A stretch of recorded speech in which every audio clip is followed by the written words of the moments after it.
भगवान ही संतुलन बना सकता है, भगवान ही प्रतिकूल परिस्थिति को अनुकूल बना सकता है। अपने ऊपर मत लो, भगवान के ऊपर छोड़ दो। विवाह में किसके ऊपर छोड़ देना चाहिए? भगवान के ऊपर छोड़ देना चाहिए। और याद रखना, उस परिस्थिति में, विषम परिस्थिति में कोई ना कोई भगवान बनकर के प्रकट हो जाता है और समाधान कर देता है। बस विश्वास की जरूरत है। किसकी जरूरत है? विश्वास की जरूरत है। और आज आप देखें, ये राजा कहने लगे कि जो तोड़ेगा हम उसी से युद्ध करेंगे। और जनक, यदि तुमने कहीं मदद की तो हम तुमसे भी युद्ध करेंगे और रक्त रंजित इतिहास करके जाएंगे। इतिहास रक्त रंजित होगा। पूरे संसार में जहां जहां भी सनातन धर्मी रहते हैं, अपना बेटा बेटियों का विवाह सीताराम जी के विवाह की पद्धति से संपन्न करते कि नहीं करते? बोलो। और यदि सीताराम जी के विवाह की ऐसी स्थिति हो जाती, रक्त रंजित इतिहास होता, संघर्ष होता, तो बोलो किंतु परंतु लग जाता कि नहीं लग जाता?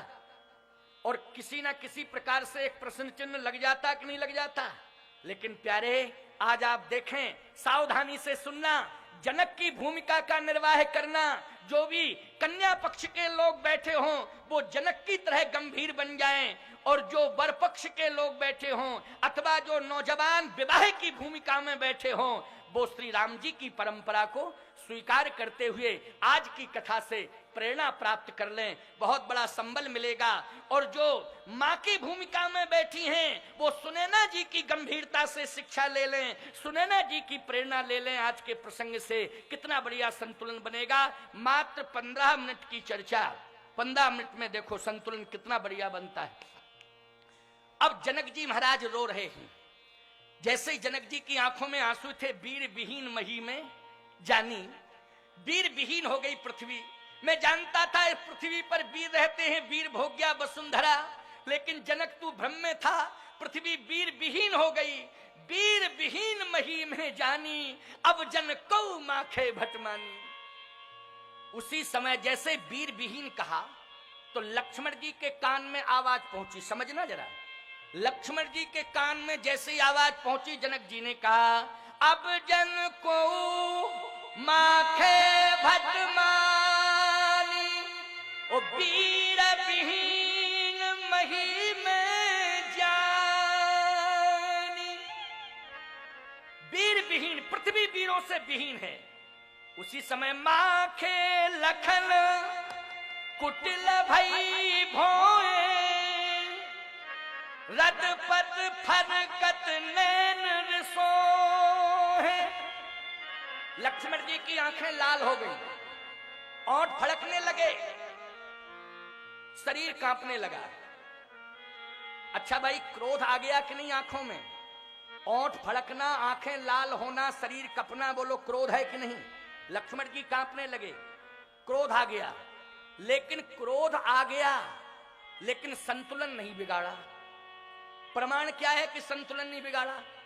ओंठ फड़फड़ा रहे हैं, आंखें लाल हैं, ओंठ फड़फड़ा रहे हैं, शरीर कांप रहा है, लेकिन लक्ष्मण जी बोल नहीं रहे हैं। क्यों नहीं बोल रहे? मर्यादा है। क्या बोलना नहीं जानते हैं? देश के नौजवानों, लक्ष्मण के जीवन चरित्र से शिक्षा लो। क्या लक्ष्मण बोलना नहीं जानते हैं? लक्ष्मण बोलना जानते हैं, लेकिन क्यों नहीं बोल रहे? मर्यादा है। कहीं न सकत रघुवीर डर, लगे बचन जनुबान। बड़े भैया राम बगल में बैठे, हम बिना आज्ञा के कैसे बोलें? बोलो, बड़े का सम्मान है कि नहीं? आज नौजवानों को मैं चैलेंज देना चाहता हूं और प्रेरणा भी देना चाहता हूं कि लक्ष्मण के जीवन चरित्र से तुम शिक्षा ले लो। यदि समाज में बड़े लोग बैठे हों तो छोटों को बिना आज्ञा के बोलना नहीं चाहिए, ये धर्म कहता है। जब तक आज्ञा ना मिल जाए तब तक बोलना नहीं चाहिए। लेकिन उल्टा हो रहा है, बूढ़ों को बोलने नहीं दिया जाता है और नौजवान बोलते ही हैं। बूढ़ों को बोलने नहीं दिया जाता है और नौजवान बिना बोले मानते नहीं हैं। और यदि बूढ़ा बोलता है तो नौजवान कहता है मूड ऑफ मत किया करो, चुप रहा करो। तुम समझते नहीं हो, जब भी देखो तब मूड ऑफ करते रहते हो। अच्छा एक बात बताओ, इन नौजवानों का मूड ऑफ करते हैं बूढ़े, इनका मूड ऑन कौन करता है? कोई ऑफ करता है तो कोई ऑन भी करता होगा कि नहीं? तो हमारी समझ में तो एक ही बात आ रही है, बूढ़े तो इनका मूड ऑफ करते हैं और पत्नी ऑन करती है, पत्नी ऑन कर देती है मूड को। क्यों भाई? हमारी समझ में तो यही आया, यही निष्कर्ष निकाला मैंने। हालांकि यहाँ की बात नहीं कह रहा हूं मैं, तो तमिलनाडु की बात कर रहा हूं, क्योंकि मुझे अभी 9 तारीख तक यहाँ रहना है। क्यों भाई? अगर मैं कुछ कह दूंगा तो अन्यथा ना ले लें माताएं, बहन, बेटियां, नौजवान कि महाराज जी ऐसा। वैसे तो बूढ़ों को प्रसन्नता हो रही है कि नहीं हो रही है? बूढ़ों को प्रसन्नता हो रही है, हमें विश्वास है पूरी। अच्छा, माताएं भी प्रसन्न हो रही हैं, माताएं भी बहुत खुश हो रही हैं। लेकिन सावधानी से मेरी बात को सुनना, शिक्षा दे रहा हूं। लक्ष्मण जी इसलिए नहीं बोल पा रहे हैं, बड़े भैया राम बगल में बैठे हैं, हम कैसे बोलें? हम देश के नौजवानों से कहते हैं कि तुम बूढ़े माँ बाप के प्रति अनर्गल प्रलाप क्यों करते हो, अपने से बड़ों के लिए अनर्गल प्रलाप क्यों करते हो? तो नौजवान कहता है महाराज जी हमारा दोष नहीं है। फिर बोले हमारी जवानी का दोष है। ये हमारा दोष नहीं है महाराज जी, हमारी नौजवानी का दोष है। लेकिन देश के नौजवानों, यदि बूढ़े माँ बाप का अपमान करना, पड़ोसियों को गाली देना, अपने से बड़ों का अपमान करना, यदि इसी का नाम नौजवानी होता तो परमात्मा बचपन से बुढ़ापा दे देता, कभी किसी को नौजवान नहीं बनाता। नौजवानी का ये अर्थ नहीं है कि हम अपने से बड़ों का अपमान करें। नौजवानी का यही अर्थ है कि हम अनुशासित रहें। बोलो लक्ष्मण जी की नौजवानी अनुशासित है कि नहीं इस प्रसंग में? क्योंकि कहीं न सकत रघुवीर डर लगे बचन जनुबान। बोल नहीं पा रहे हैं, बड़े भैया बैठे हैं बगल में, इसलिए जब तक वो आज्ञा नहीं दे देंगे तब तक नहीं बोलेंगे। भगवान श्री राम भी कौतुकी हैं। भगवान राम ने धीरे से कहा लक्ष्मण 2 मिनट का मौका दे रहा हूं, क्योंकि ज्यादा समय नहीं है। 2 मिनट का मौका दे रहा हूं, अगर तेरा मन है बोलने का तो बोल ले। मन है तेरा? का सरकार आपकी आज्ञा मिल गई, मन है। अच्छा मन है तो बोल ले। अब लक्ष्मण जी खड़े हुए और एकदम बोलना, देखो नौजवान बोल रहा है क्या? रघुवंशन महा। अब क्या बतावे, बार बार रघुवंशियों का ही नाम आ जाता है। हमारी क्या गलती है बोलो? तुलसीदास जी से शिकायत करो, वहां एप्लीकेशन लगाओ, एक तुलसीदास जी के यहाँ एप्लीकेशन लगाओ कि ये बार बार रघुवंशी रघुवंशी रघुवंशी। जब अब हमारा क्या दोष है भाई? ये चौपाई में जब लिखा है तो मैं क्या करूं? बोलो भाई चौपाई का संकेत है, मैं तो नाम नहीं ले रहा था, लेकिन जबरदस्ती नाम आ ही गया चौपाई में। लक्ष्मण जी बोले तो क्या बोले? रघुवंशन महा। अरे जही को होई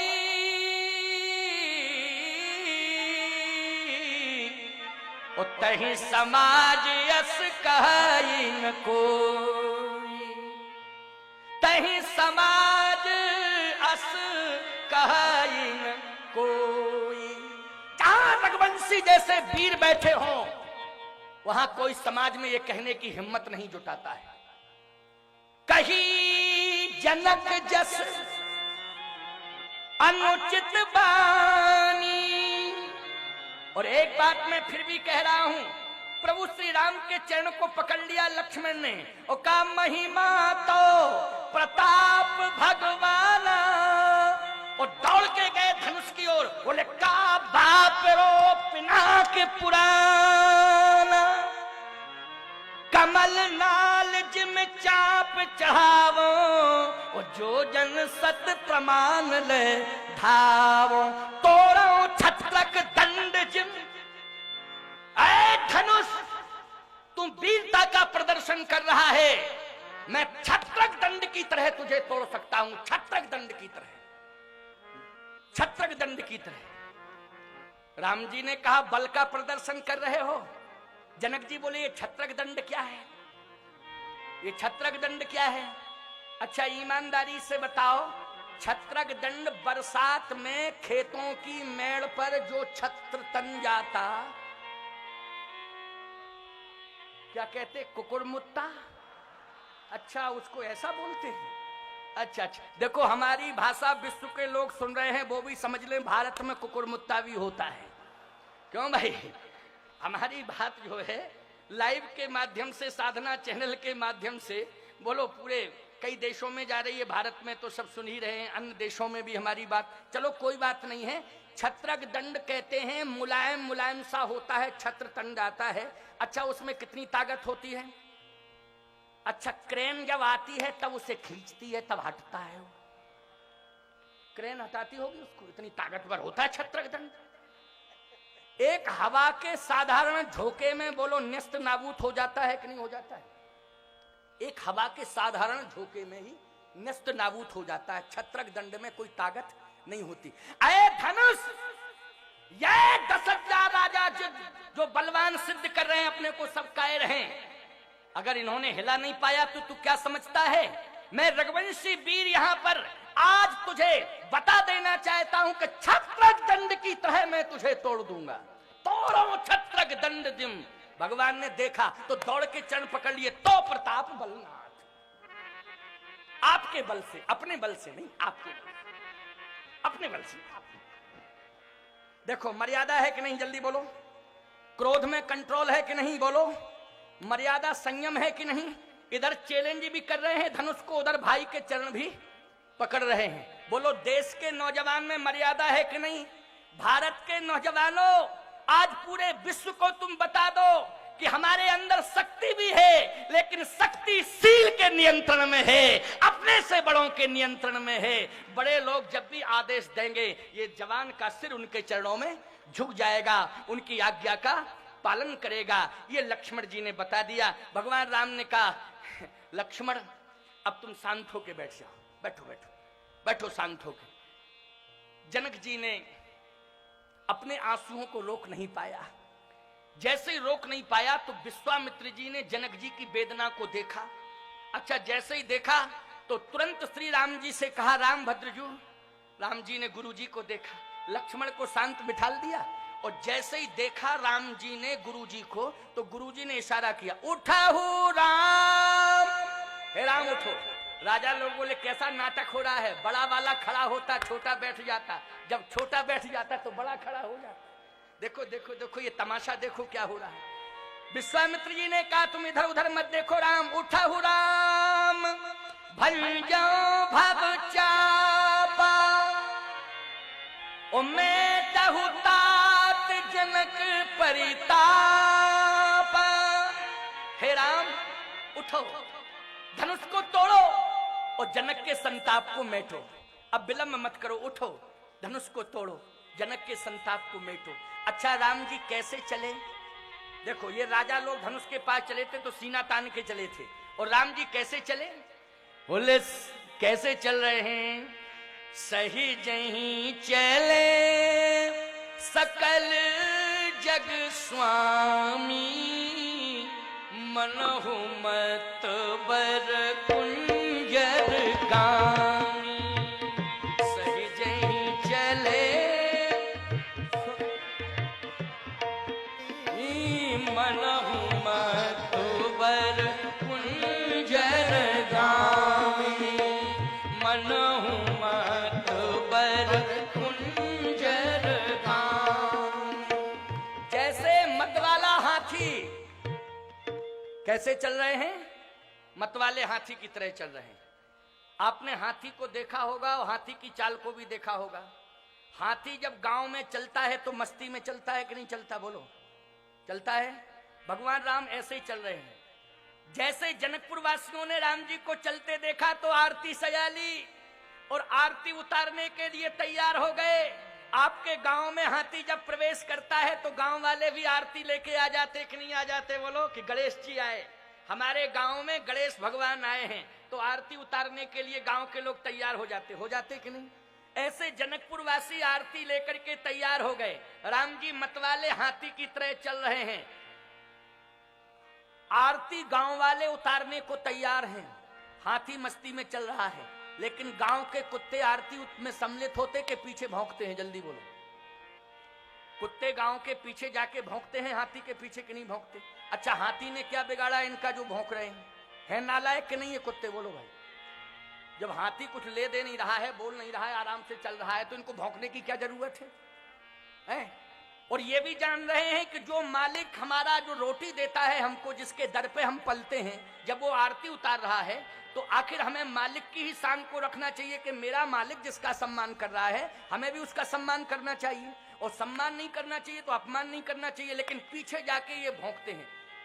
हाथी आरती उतारने वालों पर सूंड उठा के आशीर्वाद नहीं देता, और कुत्ते जो भौंकते हैं उन पर पूंछ का प्रहार नहीं करता। अगर कुत्ते जो पीछे भौंक रहे, हाथी अगर पूंछ ही मार दे तो त्रयोदशी हो जाएगी, कुत्तों की कितनी हो जाएगी बोलो? एक और बचेंगे। हाथी की पूंछ में कितनी ताकत है, लेकिन हाथी ना पूंछ उठाता है, ना हाथी सूंड हिलाता है, ना आरती उतारने वालों को आशीर्वाद देता है, ना अपमान करने वाले भौंकने वाले कुत्तों के ऊपर पूंछ का प्रहार करता है। वो तो मस्ती में चलता है, मस्ती में चलता है। अब आप विचार करना, विचार करना, बहुत अच्छी बात आपको हम बता रहे हैं, विचार करने की जरूरत है। हाँ, उधर बैठो बेटा, शांति से चलो। थोड़ा सा एक व्यक्ति कोई भी यहाँ पर वॉलंटियर रहना चाहिए जो नियंत्रण बना के रखे, है ना। अनावश्यक रूप से आगे आने की जरूरत नहीं है। जिसको जहां जगह मिल जाए वहां बैठ जाओ। आगे बैठने की क्या जरूरत? आगे आओ तो आगे पाओ, और पीछे आओ तो पीछे जाओ, है ना। और फिर आगे आने की कोशिश मत किया करो। हाँ, तो सुनो जरा ध्यान से, बहुत बढ़िया बात बता रहा हूं। अब भगवान श्री राम मस्ती से चल रहे हैं, और जैसे मस्ती से प्रभु श्री राम पहुंचे, बोले गज चाल में, मर्यादा है ये, हाथी की गंभीर चाल होती है। जब राम जी अयोध्या में हैं, अवधपुरी में, तो पुरुष सिंह दो वीर, सिंह के समान वीर हैं।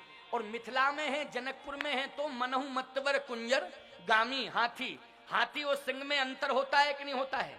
सिंह में दहाड़ होती है और हाथी में गंभीरता होती है, होती कि नहीं? सिंह तेज चलता है और हाथी मस्त गति से चलता है। सीधी सी बात है, अपने नगर में तुम चाहे जैसी चाल चलो, कोई बात नहीं, गांव के लोग हैं, बर्दाश्त कर लेंगे। क्यों भाई?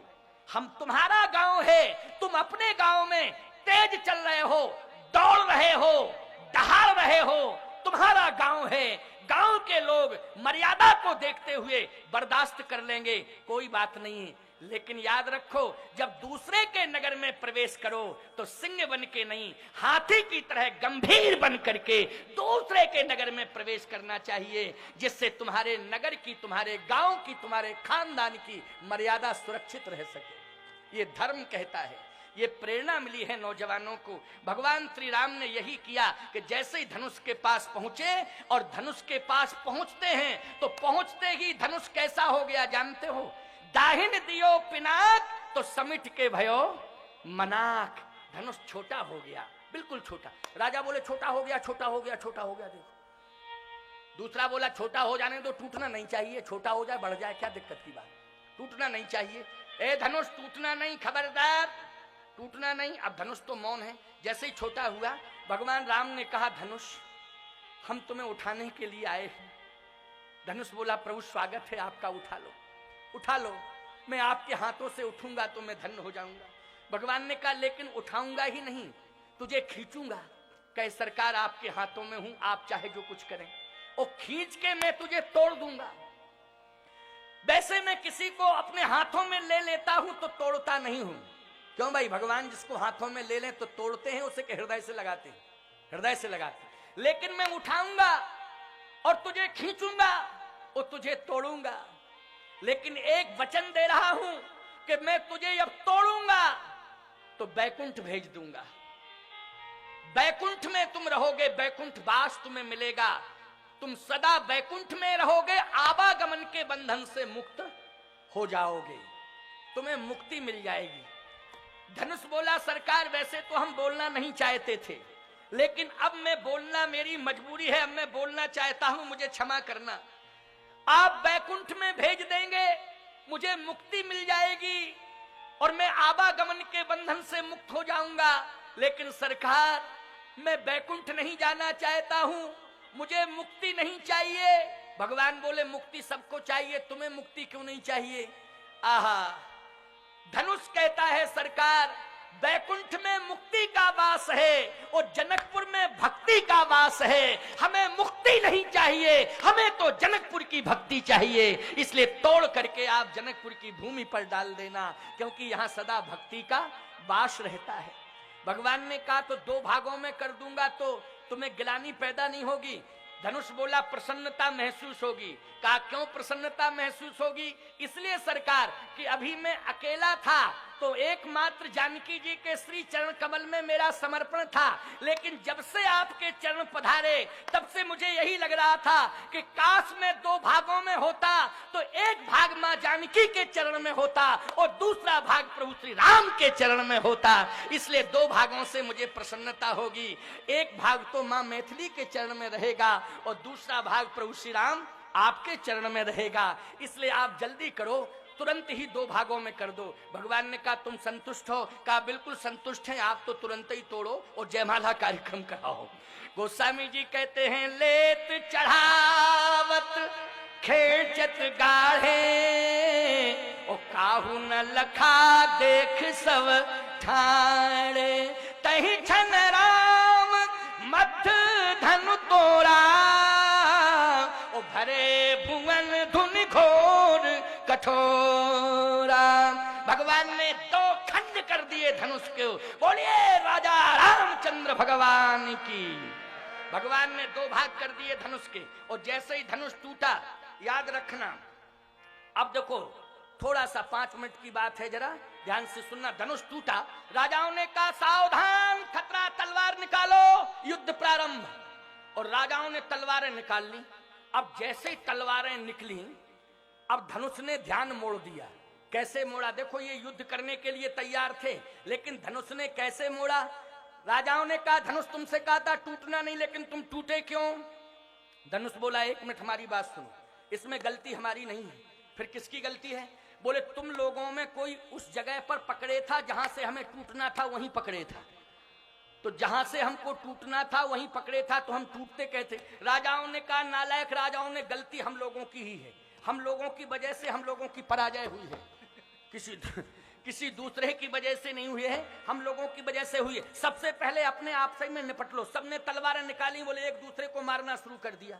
और जैसे ही एक दूसरे से युद्ध होना शुरू किया कि किसने पकड़ा, किसने नहीं तोड़ने दिया, किसने नहीं टूटने दिया धनुष को, आपस में सब एक दूसरे की तरफ देख करके ललकारने लगे, चैलेंज करने लगे, तलवारें निकाल करके आक्रमण करने लगे। विश्वामित्र जी ने सतानंद जी से कहा गोल्डन चांस है, बहुत अच्छा, अब जयमाल डलवा दो। अब बहुत बढ़िया है, क्योंकि ये राजा आप सही में लड़ रहे हैं, भ्रमित हो रहे हैं, इसलिए अब ज्यादा विलंब करने की जरूरत नहीं है, तुरंत ही जयमाल कार्यक्रम हो जाने दो।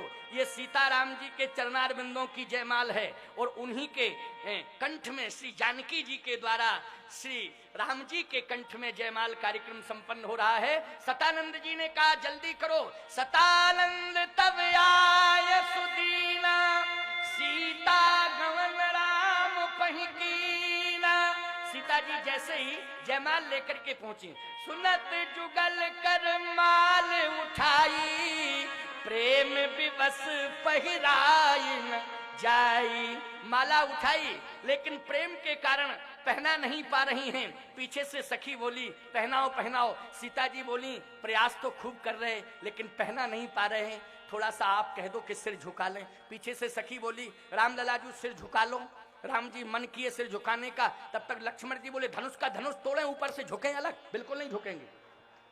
ये 10,000 राजा जिन्होंने हिला नहीं पाया धनुष को, ये अकड़े मकड़े बैठे हुए हैं। हमारे भैया वज्र से कठोर धनुष तोड़े, ऊपर से झुकें अलग? झुका झुकी बिल्कुल नहीं, भैया बिल्कुल मत झुको। अब राम जी खड़े ऐसे। अब विश्वामित्र जी ने कहा अच्छा है, सीधा साधा भरत था, भरत को ले आते तो बहुत अच्छा रहता, इसको ले आए। अब देखो एंड टाइम पर ऐसा बोल पड़ा, ही इसको बोलने की क्या जरूरत थी, तुरंत 1 सेकंड में जयमाल कार्यक्रम हो जाता। अब राम जी खड़े। अब सखी पीछे से कहती है हे राम ललाजू ये ससुराल है, बड़े बड़े लोगों के सिर झुक जाते हैं, आपकी ये ससुराल है। लक्ष्मण जी बोले याद रखना धनुष टूटा है, ये बल का प्रदर्शन है, और जब तक जयमाला कार्यक्रम नहीं हो जाएगा कंप्लीट ससुराल नहीं मानी जाएगी। तुमने कैसे कह दिया है कि ये ससुराल, अभी हम कैसे माने ससुराल है? तब तक तीसरी सखी बोली ऐसा है छोटे ठाकुर लक्ष्मण कुमार, आप समझ नहीं रहे हैं। व्यवस्था के अंतर्गत झुकवाया जा रहा है, अपमान के तहत नहीं। ये व्यवस्था, किशोरी जी छोटी हैं, रामलला जी बड़े हैं, तो रामलला सरकार बड़े हैं, किशोरी जी छोटी हैं, इसलिए थोड़ा सा सिर झुका लेंगे, रिस्पॉन्स मिल जाएगा और जयमाल कार्यक्रम तुरंत हो जाएगा। लक्ष्मण जी ने कहा नहीं नहीं, छोटे बड़े की बात नहीं है, सम्मान की बात है। हाँ, सम्मान की बात है, छोटे बड़े की बात नहीं है। हम झुका झुकी बिल्कुल भैया, अब आप जानो, आपका काम जाने। अगर विवाह आपका कंप्लीट यहीं होना है तो आप जानो, नहीं विवाह के लिए हजारों लोग आएंगे, कोई दिक्कत की बात नहीं है। हाँ, जब एरा गैरा नत्थु खैरा सप्लीमेंट्री बिलहर टीबी के पेशेंट लोगों के विवाह हो जाते हैं, बोलो भाई, यहाँ तो राम जी चारों रूपशील गुणधामा तदपि अधिक सुख सागर रामा, ऐसा विशाल व्यक्तित्व, विश्व भूषण राम है, विश्व भूषण राम है, विश्व रूप रघुवंशमणि, ऐसे श्री राम हैं, इसलिए विवाह की कोई कमी नहीं है। अब राम जी ने धीरे से गुरुजी की ओर देखा, और देखा तो गुरुजी ने इशारा किया तो गुरुजी कहते लक्ष्मण इधर आओ। लक्ष्मण जी गुरुजी के पास पहुंचे, बोले लक्ष्मण तू बहुत बड़ी गलती कर रहा है, जीवन में इतनी बड़ी गलती किसी से हुई नहीं है जितनी बड़ी तू कर रहा है। कहे सरकार कौन सी गलती? का सबसे बड़ी गलती ये है कि तेरे भाई ने विश्व में सबसे बड़ा काम किया, जिसे 10,000 राजा हिला नहीं पाए, अकेले ही धनुष केवल छूते ही तोड़ दिया, प्रयास नहीं करना पड़ा, छुअत ही टूट पिनाक पुराना, छूते ही टूट गया। इतना विशाल कार्य किया, ये विरोधी राजा क्यों सम्मान करते? धनुष जैसे ही टूटा था तैसे ही तुझे साष्टांग प्रणाम करना चाहिए था, अभिनंदन वंदन करना चाहिए था, अभिवादन करना चाहिए था। लक्ष्मण जी बोले भूल तो हो गई गुरुजी। गुरुजी बोले दिन भर का भटका हुआ शाम को रास्ते पर आ जाए तो भटका हुआ नहीं माना जाता है, अभी क्या बिगड़ा, कर पड़ा। लक्ष्मण धीरे धीरे दौड़ के गए, धीरे धीरे नहीं दौड़ के गए, और जैसे ही दौड़ के गए भैया भैया भैया भैया कह के जैसे ही साष्टांग प्रणाम किया, और जैसे ही प्रणाम किया चरणों में गिरे। विश्वामित्र जी ने कहा राम अब विलंब मत करो, इन विरोधी राजाओं को बता दो कि भाई भाई से कैसा प्यार करता है, उठा लो लक्ष्मण को, हृदय से लगा लो। राम जी ने कहा जी गुरुजी, और जैसे ही लक्ष्मण को झुक के उठाने लगे, पीछे से सखी बोली सीता जी से, हाँ बहुत बढ़िया चांस है, डाल दो। गोस्वामी जी कहते गावहि छवि अब लोक सहेली, ओ सिय जयमाल राम उर्मेली, सिय जयमाल राम उर्मेली। सीता जी ने राम जी के गले में जयमाल डाल दी। याद रखना, आज ये जयमाल कार्यक्रम संपन्न हुआ, थोड़ा विलंब जरूर हो गया, लेकिन जयमाल कार्यक्रम नहीं होता तो प्रसंग में अधूरापन रहता। इसलिए लाइव भले ही 6 बजे तक चलता हो, लेकिन हमारा प्रवचन लाइव नहीं लाइव चलता है, लंबा चलता है। इसलिए आपने सुना। अब आरती का प्रोग्राम, आज सीताराम जी के विवाह की आरती है। इस विवाह की आरती का आनंद आप विशेष रूप से लें, आए 2 बार कीर्तन कर लें। कीर्तन करने के बाद में फिर आरती की तैयारी कर दी जाए, तब तक कीर्तन बड़े प्रेम से। सीताराम जय सीताराम, सीताराम जय सीताराम, सीताराम जय सीताराम, सीताराम जय सीताराम, सीताराम जय सीताराम, सीताराम जय सीताराम, सीताराम जय सीताराम, सीताराम जय सीताराम, सीताराम जय सीताराम, सीताराम जय सीताराम। बोले सच्चिदानंद भगवान की, यज्ञ भगवान की जय, हर हर महादेव, जय जय सीताराम। मैं ससम्मान आमंत्रित कर रहा हूं यज्ञ के मुख्य जजमान श्री अजय सिंह जी रघुवंशी दादा, पूर्व संसदीय सचिव कोगी वैसा परिवार, आरती के लिए मंच पर पधारे हैं। साथ ही हमारे यज्ञ के हमारे समिति के अन्य सदस्य श्री वीर सिंह जी रघुवंशी जी, पूर्व विधि मंत्री, श्री हरि सिंह जी रघुवंशी, पूर्व विधायक, श्री प्रहलाद सिंह जी रघुवंशी, पूर्व जनपद अध्यक्ष, श्री नरेंद्र सिंह जी रघुवंशी, मंडी अध्यक्ष। साथ ही हमारे बीच में उपस्थित हैं डॉक्टर श्री मेहताब सिंह जी यादव जी, जिला का अध्यक्ष कांग्रेस पार्टी, वह भी पधारे मंच पर आरती के लिए। डॉक्टर राजेश रघुवंशी जी नागौर, श्री भगवत सिंह जी रघुवंशी चितौरा, श्री उदय पटेल जी बख्तरा, श्री भगवान सिंह जी भावसार, श्री कांति भाई जी शाह, श्री वीरज किशोर जी स्वाने, श्री रमेश जी माहेश्वरी जी, डॉक्टर हरि सिंह जी रघुवंशी विदिशा, श्री रघुराज सिंह जी पटेल छिंदवाड़ा, श्री रामेश्वर सिंह जी कुहिया, श्री वेद सिंह जी जामुन टोला और श्री लेखन सिंह जी नांदना सभी आरती के लिए मंच पर पधारने का कष्ट करें। साथ ही मैं आमंत्रित कर रहा हूं श्री भगवत सिंह जी रघुवंशी चितौरा, जिन्होंने कि आज के भंडारे के लिए 51,000 रुपए आज प्रदान किए हैं, और श्री कांति भाई जी शाह, श्री ब्रज किशोर जी स्वाने, श्री रमेश जी महेश्वरी जी रामायण मंडल ट्रस्ट बासोदा से, जिन्होंने 51,000 रुपए आज के भंडारे के लिए प्रदान किए हैं। हम उन्हीं का हार्दिक स्वागत करते हैं, अभिनंदन करते हैं। साथ ही 1,01,000 रुपया भंडारा के लिए जो यज्ञ में समस्त राजा रानियां बैठे हैं, उनकी ओर से भी